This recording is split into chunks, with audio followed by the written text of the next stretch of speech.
আজকের ক্লাসে আমরা শিখব কিভাবে ইংলিশে আমরা আমাদের স্কুল নিয়ে কথা বলতে পারি। মনে করো তোমাকে তোমার একজন ফ্রেন্ড জিজ্ঞেস করলো যে তোমার স্কুলে পড়ে না, যে তোমার স্কুল সম্পর্কে আমাকে কিছু একটা বলো। তোমার কিন্তু এরকম অনেক সময় হতে পারে যে তোমার ফ্রেন্ডের কাছে, তোমার চাচা চাচির কাছে, তোমার কোনো আত্মীয়র কাছে বা যে কোনো কারো কাছে তোমার স্কুলের বর্ণনা দেয়া লাগতে পারে ইংলিশে। তো আজকের ক্লাসে আমরা এই কারণেই অনেক সহজে শিখব কিভাবে আমরা সহজেই ইংলিশে আমাদের স্কুল নিয়ে কথা বলতে পারি। একদম প্রথমে যখন আমরা আমাদের স্কুল নিয়ে কথা বলতে চাই, কি নিয়ে কথা বলতে হবে? স্কুলের নাম কি, তাই না? কিভাবে বলা যেতে পারে? The name of my school is dash. The name of my school is dash. এখানে ড্যাশে আমরা আমাদের স্কুলের নাম বসিয়ে দিব। The name of my school is Bayview School. যে আমার স্কুলের নাম হচ্ছে Bayview School।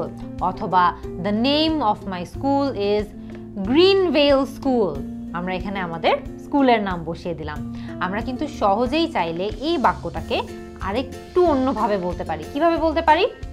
My school's name is dash. My school's name is Bayview School. অথবা my school's name is Greenvale School. খেয়াল করে দেখবে এখানে আমরা অল্প করে সেন্টেন্সটাকে বা বাক্যটাকে একটু চেঞ্জ করেছি, কিন্তু পুরো অর্থটা কিন্তু সেম। আমরা এখানে বলতে চাচ্ছি যে আমার স্কুলের নাম কি। এরপরে আমরা যদি কথা বলতে চাই যে আমাদের স্কুল কোথায় আছে বা কোথায় অবস্থিত, কিভাবে বলতে পারি? My school is located at dash in dash. My school is located at Mirpur in Dhaka. খেয়াল করে দেখবে আমরা কিন্তু এখানে দুটো জায়গার কথা বলেছি। একটা জায়গা হচ্ছে মিরপুর, আর একটা জায়গা হচ্ছে ঢাকা। at Mirpur in Dhaka. তোমাদের মনে এই কনফিউশনটা আসতেই পারে যে আমরা দুটো জায়গার কথা ঠিকই বললাম, কিন্তু একটা জায়গার আগে আমরা কেন at বললাম এবং আরেকটা জায়গার আগে আমরা কেন in বললাম। তোমাদেরকে একটু সহজেই বুঝিয়ে দেই যাতে তোমরা জীবনেও এই রুলটা না ভুলো।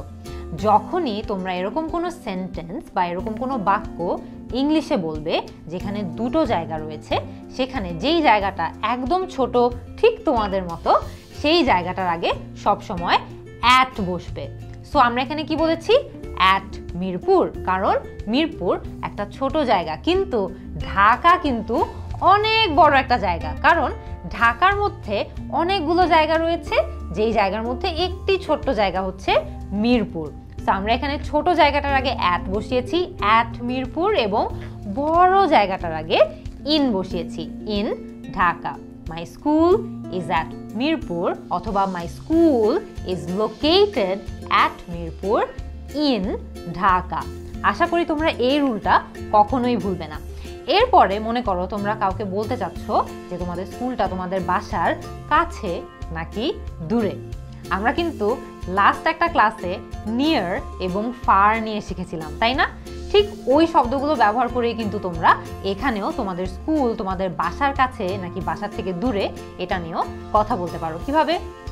My school is far from my house. এর মানে হলো আমার স্কুল আমার বাসা থেকে অনেক দূরে।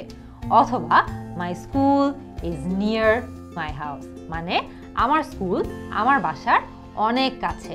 ফার মানে দূরে এবং নিয়ার মানে কাছে। তো আমরা যে এত কিছু আমাদের স্কুল নিয়ে বললাম, এখন পর্যন্ত কিন্তু একটা জিনিস আমরা বলি নাই। ওই জিনিসটা কি তোমরা জানো?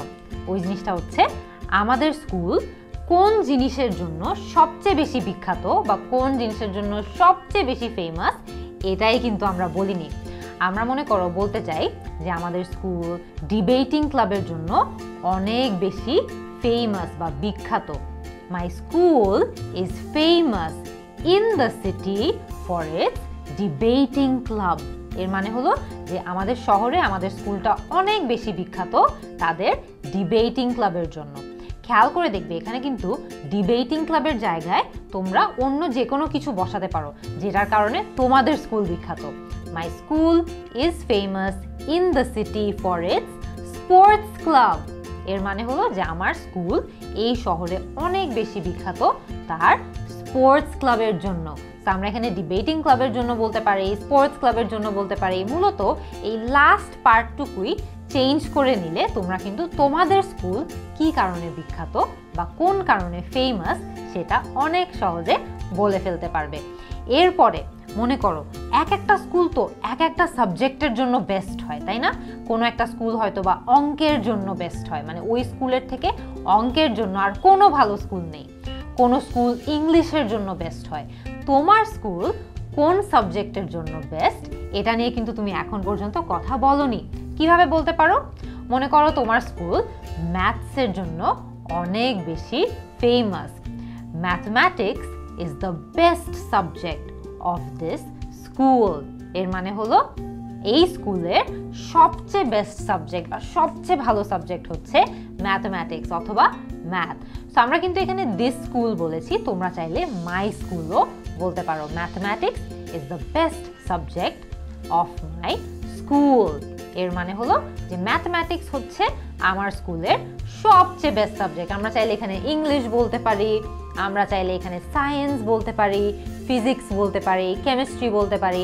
যেই কারণে তোমাদের স্কুল সবচেয়ে বেশি বিখ্যাত বা সবচেয়ে বেশি ভালো, তোমাদের স্কুলের থেকে আর কোনো স্কুল ওই সাবজেক্টে ভালো না, ঠিক সেই সাবজেক্টটার কথা বসিয়ে দিলে কিন্তু সহজেই তোমাদের বাক্যটা রেডি হয়ে যাচ্ছে।